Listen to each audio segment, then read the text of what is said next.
ನಮಸ್ಕಾರ ವೀಕ್ಷಕರೇ, welcome to ನಮಸ್ತೆ ಇಂಡಿಯಾ ಕುಕಿಂಗ್ ಚಾನಲ್. ಇವತ್ತು ನಮ್ಮ ಚಾನಲ್ನಲ್ಲಿ ನಿಂಬೆಹಣ್ಣಿನ ಚಿತ್ರಾನ್ನ ಮಾಡೋದು ಹೇಗೆ ಅನ್ನೋದನ್ನು ನೋಡೋಣ. ಅನ್ನವನ್ನು ಮಾಡಿ ಬೆಚ್ಚಗೆ ಮಾಡಿಟ್ಟಿದ್ದೀನಿ. ಒಂದು ಕಡಾಯಿನಲ್ಲಿ 2.5 ಸೌಟಷ್ಟು ಎಣ್ಣೆಯನ್ನು ಹಾಕ್ತಾ ಇದ್ದೀನಿ. ಒಂದು ಚಿಕ್ಕ ಸೌಟಿನಲ್ಲಿ ಹಾಕ್ತಾ ಇದ್ದೀನಿ. ಎಣ್ಣೆ ಬಿಸಿ ಆದಮೇಲೆ ಅರ್ಧ ಸ್ಪೂನ್ ಸಾಸಿವೆ ಪೂರ್ತಿ ಸಿಡಿದಾದ್ಮೇಲೆ 1 ಸ್ಪೂನ್ ಉದ್ದಿನಬೇಳೆ, 1 ಸ್ಪೂನ್ ಕಡಲೆಬೇಳೆ, 2 ಸ್ಪೂನ್ ಕಡಲೆಕಾಯಿ ಬೀಜ, ಅರ್ಧ ಸ್ಪೂನ್ ಜೀರಿಗೆಯನ್ನು ಹಾಕ್ತಾ ಇದ್ದೀನಿ. ಸ್ಟವ್ ಅನ್ನ ಲೋ ಫ್ಲೇಮ್ ನಲ್ಲೇ ಇಟ್ಟು ಇವೆಲ್ಲವನ್ನ ಲೈಟ್ ಕಂದು ಬಣ್ಣ ಬರೋವರೆಗೂ ಚೆನ್ನಾಗಿ ಹುರ್ಕೊಬೇಕು.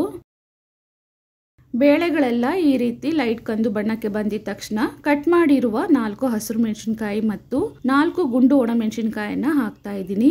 ಗುಂಡು ಒಣಮೆಣಸಿನಕಾಯಿ ಇಲ್ಲ ಅಂದ್ರೆ ಗುಂಟೂರು ಒಣಮೆಣಸಿನಕಾಯಿ 2 ಹಾಕೊಬಹುದು.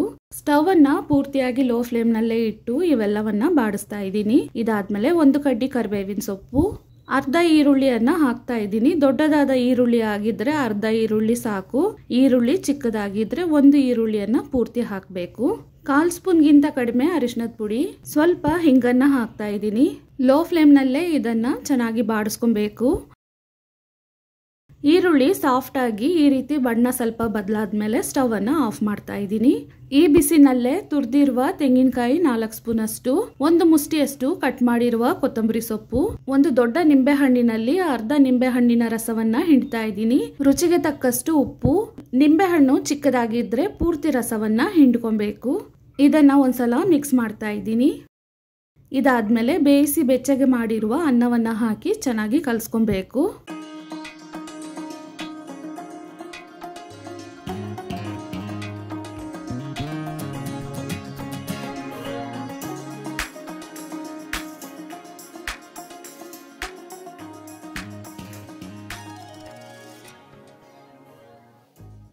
ತುಂಬಾನೇ ಸುಲಭವಾದ ಮತ್ತು ರುಚಿಯಾದ ನಿಂಬೆಹಣ್ಣಿನ ಚಿತ್ರಾನ್ನ ಅಥವಾ ಲೆಮನ್ ರೈಸ್ ಇವಾಗ ರೆಡಿಯಾಗಿದೆ.